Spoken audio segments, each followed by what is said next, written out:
बिस्मिल्लाहिर्रहमानिर्रहीम। अस्सलाम वालेकुम। मैं फैसल मसूद हूँ और मैं आपको SMK ग्राफिक्स यूट्यूब चैनल में वेलकम करता हूँ। व्यूवर्स, हम एंड्रॉयड डेवलपमेंट का कोर्स कर रहे हैं और उसके अंदर हमने उसके पहले पार्ट के अंदर कोटलिन की बेसिक्स को सीख लिया है। अब हम अपने इस एंड्रॉयड डेवलपमेंट के कोर्स के दूसरे पार्ट में एंटर हो रहे हैं और यहाँ पे हम एंड्रॉयड स्टूडियो के अंदर काम करेंगे। व्यूवर्स, एंड्रॉयड स्टूडियो गूगल का एक ऐसा सॉफ्टवेयर है जिसके अंदर हम एंड्रॉयड की एप्लीकेशंस बनाते हैं। कोई भी ऐसा सॉफ्टवेयर जिसके अंदर दूसरे सॉफ्टवेयर बनाए जाते हैं या दूसरी एप्लीकेशंस बनाई जाती हैं, उसको हम इंटीग्रेटेड डेवलपमेंट एनवायरनमेंट बोलते हैं या IDE बोलते हैं। तो आज की क्लास में हम एंड्रॉयड स्टूडियो को डाउनलोड करेंगे, इंस्टॉल करेंगे और उसको इंस्टॉल करने से पहले उसकी सिस्टम रिक्वायरमेंट्स को देखेंगे और इस चीज़ पे बात करेंगे कि अगर हमारे पास सिस्टम थोड़ा सा पुराना है या उसकी मिनिमम रिक्वायरमेंट्स को अगर मीट नहीं करता तो कैसे हम उसको अपग्रेड करवा सकते हैं। तो टाइम वेस्ट किए बगैर जल्दी से कंप्यूटर की स्क्रीन पे चलते हैं और वीडियो को स्टार्ट करते हैं। व्यूअर्स, जैसा कि आप यहाँ पे देख रहे हैं कि हम developer.android.com पे आ चुके हैं और यहाँ पे हम download and install Android studio वाले इस टॉपिक को पढ़े हैं और यहाँ पे आपको गाइड किया गया है गूगल की तरफ से कि कैसे आपने एंड्रॉयड स्टूडियो को डाउनलोड करना है और एंड्रॉयड स्टूडियो को डाउनलोड करने से पहले आपको क्या क्या प्री रिक्विजिट्स चाहिए। तो सबसे पहले मैं आपसे बात कर लेता हूँ कि जब आप एंड्रॉयड स्टूडियो को यहाँ पे डाउनलोड करेंगे तो डाउनलोड करने से पहले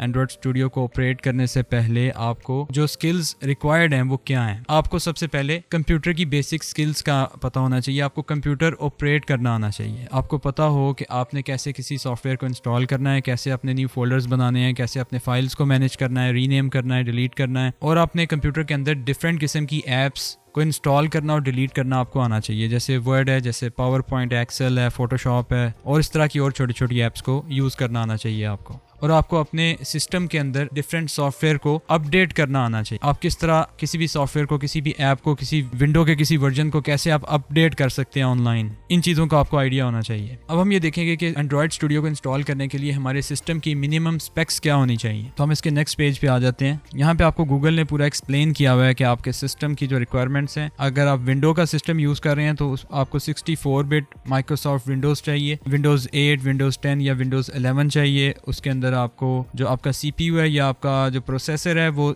32 बिट या 64 बिट होना चाहिए। और अगर आप इंटेल का प्रोसेसर यूज़ कर रहे हैं तो उसको कम से कम सेकंड जनरेशन होना चाहिए। सेकंड जनरेशन या सेकंड से लेट जनरेशन होनी चाहिए। थर्ड, फोर्थ, फिफ्थ, 6, 7, 8, 9, 10 और 11th और 12th जनरेशन चल रही है अभी जब मैं वीडियो रिकॉर्ड कर रहा हूँ। अगर आपका AMD का प्रोसेसर है तो फिर उसके इक्विवेलेंट होना चाहिए। फिर आपको 8 GB की रैम चाहिए कम से कम। अगर आपकी रैम 8 GB से कम है तो उसको अपग्रेड करवा लीजिए। आप कंप्यूटर के किसी हार्डवेयर शॉप पे जाएं, वहाँ उन्हें बताएं, वो आपके सिस्टम को देख के उसकी जनरेशन के मुताबिक, उसके मदरबोर्ड के मुताबिक आपके सिस्टम की रैम को अपग्रेड कर देगा। तो उसको कम से कम 8 GB आप करवा लें अगर आपकी रैम 8 GB से कम है, और अगर 8 GB से ज़्यादा है तो वो आपके लिए बेहतर है। और आपको कम से कम 8 GB की मिनिमम हार्ड डिस्क स्पेस चाहिए आपके सिस्टम के अंदर। अगर आपकी स्पेस 8 GB से ज़्यादा है तो वो आपके लिए बेहतर है। और अगर आप SSD यूज़ कर रहे हैं तो वो मज़ीद बेहतर है। आपका सिस्टम ज़्यादा जल्दी और ज़्यादा फास्ट काम करेगा।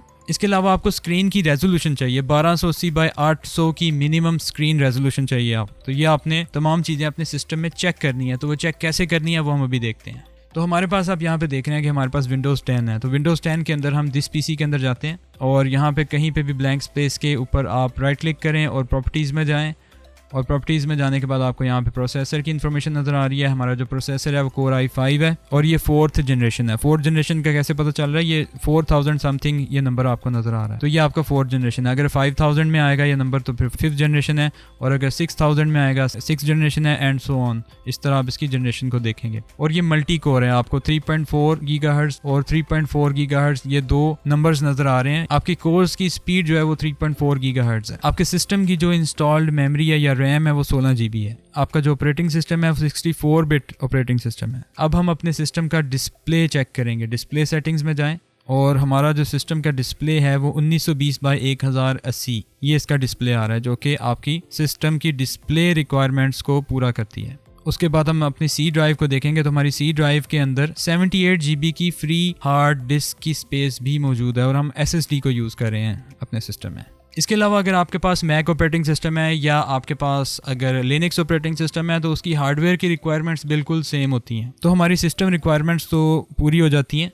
तो हम क्या करते हैं, हम नेक्स्ट स्टेप के अंदर अपने एंड्रॉयड स्टूडियो को डाउनलोड कर लेते हैं। आपके पास डाउनलोड करने की ऑप्शन आती है। यहाँ पे आपको बता रहा है कि आप एंड्रॉयड स्टूडियो के उस डाउनलोड वाले पेज पे जाएं और आपको स्टेप बाय स्टेप यहाँ पे इंस्ट्रक्शंस दी हुई हैं कि आपने कैसे एंड्रॉयड स्टूडियो को इंस्टॉल करना है अपने सिस्टम के अंदर। तो हम अपने डाउनलोड वाले पेज में आ जाते हैं और डाउनलोड वाले पेज के अंदर जाके यहाँ पे लिखा हुआ है डाउनलोड एंड्रॉयड स्टूडियो फ्लेमिंगो, ये इसके वर्जन का नाम है। इसको यहाँ पे क्लिक करें, अपनी टर्म्स एंड कंडीशंस देखें, इनको पढ़ें और इसको एग्री करें। एग्री करने के बाद आपके पास डाउनलोड वाला बटन आ जाता है, इस पर क्लिक करें और अपने सिस्टम में एंड्रॉयड स्टूडियो को डाउनलोड कर लें। 987 MB 987 MB का है, तकरीबन 1 GB के करीब है। तो इसको आप यहाँ से स्टार्ट डाउनलोड वाले बटन पे क्लिक करके डाउनलोडिंग स्टार्ट कर लें। मैंने चूँकि इसको ऑलरेडी डाउनलोड करके इंस्टॉल करके रखा हुआ है तो मैं आपको दोबारा इसको डाउनलोड करके नहीं दिखाऊंगा, मैं जस्ट आपको गाइड करूंगा कि कैसे आपने इसको डाउनलोड करना है, इंस्टॉल करना है। देखें यहाँ पे हमारे पास ये डाउनलोड हो रहा है, ये कुछ सेकंड्स के अंदर, कुछ मिनट्स के अंदर ये डाउनलोड हो जाएगा। और डाउनलोड होने के बाद इसको ओपन करेंगे, ये एक्जी फाइल होगी। एक्जी फाइल ओपन होने के बाद हम इसको इंस्टॉल कर लेंगे इसकी डिफ़ॉल्ट लोकेशन के अंदर। इसकी डिफ़ॉल्ट लोकेशन में इंस्टॉल करेंगे, उसके बाद इसका SDK, इसके डिफरेंट किस्म के सॉफ्टवेयर के बंडल्स ये आपको डाउनलोड करने की ऑप्शन देगा। इसके टूल के पैकेजेस और डिफरेंट किस्म के सॉफ्टवेयर आपको ये डाउनलोड करने की ऑप्शन दे सकता है। तो आपने मेक श्योर करना है कि आपका इंटरनेट काम कर रहा है और ये जो कुछ आपको डाउनलोड करने के लिए बोलेगा आपने इसको अलाउ कर देना है और ये ऑटोमेटिकली डाउनलोड करेगा, अपडेट करेगा आपके सिस्टम को और आपके सामने एंड्रॉयड स्टूडियो को स्टार्ट कर देगा। जब आप एंड्रॉयड स्टूडियो पे काम कर रहे होते हैं तो आपने इस बात का ख्याल रखना है कि आपके लिए इंटरनेट बहुत ज़रूरी है, क्योंकि आपका जो एंड्रॉयड स्टूडियो है ये बिल्कुल फ्री है, लेकिन ये आपका इंटरनेट यूज़ करता है अपने पैकेजेस को, अपनी लाइब्रेरीज़ को, अपने डिफरेंट किस्म के सॉफ्टवेयर के बंडल्स को डाउनलोड करने के लिए और अपने सिस्टम में इंस्टॉल करने के लिए। तो आपने इंटरनेट इसे ज़रूर प्रोवाइड करना है। तो जितना तेज़ आपका इंटरनेट होगा उसकी स्पीड के मुताबिक ये उतनी ही जल्दी आपके एंड्रॉयड स्टूडियो को इंस्टॉल करके उसको सेटअप कर देगा। अब हम एंड्रॉयड स्टूडियो को खोलते हैं। हमारे पास जो एंड्रॉयड स्टूडियो है वो यहाँ पे मैं लिखता हूँ एंड्रॉयड स्टूडियो। ये हमारे सामने एंड्रॉयड स्टूडियो आ चुका है। हमारा जो एंड्रॉयड स्टूडियो थोड़ा सा पुराना है, तो 2022 वाला वर्जन है। जब एंड्रॉयड स्टूडियो ओपन होता है तो आपको वो रीसेंट प्रोजेक्ट ओपन कर देता है जिसके ऊपर आप काम कर रहे थे। तो हमारे सामने ये हमारा जो प्रोजेक्ट है वो ओपन हो चुका है। जब इसको ओपन करते हैं तो आपको टिप देता है एंड्रॉयड स्टूडियो अपने इस सॉफ्टवेयर के बारे में, तो इसको आप पढ़ भी सकते हैं और उसको क्लोज़ करना चाहें तो क्लोज़ भी कर सकते हैं। तो हम इस प्रोजेक्ट को बंद करते हैं, क्लोज प्रोजेक्ट। तो आपके सामने ये एंड्रॉयड स्टूडियो की वेलकम स्क्रीन आ चुकी है और यहाँ पे एक न्यू प्रोजेक्ट का बटन है और यहाँ पे ओपन का बटन है, यहाँ पे गेट फ्रॉम VCS का बटन है। हम यहाँ पे न्यू प्रोजेक्ट वाले बटन पे क्लिक करके अपने प्रोजेक्ट को क्रिएट करेंगे और यहाँ से हम अपने पुराने किसी सेव किए हुए प्रोजेक्ट को ओपन करेंगे और यहाँ पे हमारे पास रीसेंट प्रोजेक्ट्स आ रहे हैं। हमने इस वीडियो के अंदर एंड्रॉयड स्टूडियो को इंस्टॉल कर लिया। अब एंड्रॉयड स्टूडियो के अंदर हमने पहला प्रोजेक्ट कैसे बनाना है ये हम इंशाल्लाह नेक्स्ट वीडियो में करेंगे। व्यूअर्स, आपने आज की क्लास के अंदर एंड्रॉयड स्टूडियो को डाउनलोड करना सीखा और आपने इसकी सिस्टम रिक्वायरमेंट्स को देखना सीखा। नेक्स्ट क्लास में इंशाल्लाह हम इसके अंदर पहला प्रोग्राम लिखेंगे, पहला कोड लिखेंगे और उस ऐप को बना के देखेंगे जो आपको स्क्रीन के ऊपर कुछ ना कुछ आउटपुट दिखाएगी। अगर आपको मेरी ये वीडियो पसंद आई है तो नीचे मौजूद लाइक के इस बटन को ज़रूर दबाइएगा और अगर आप समझते हैं कि आपको मेरी वीडियो से फ़ायदा हो रहा है तो ज़रूर इसे अपने दोस्तों के साथ भी शेयर करिएगा। SMK ग्राफिक्स को सब्सक्राइब कर लीजिए। अपना बहुत सा ख्याल रखिए। अपने ट्रेनर फैसल मसूद को इजाज़त दीजिए। अल्लाह हाफ़िज़।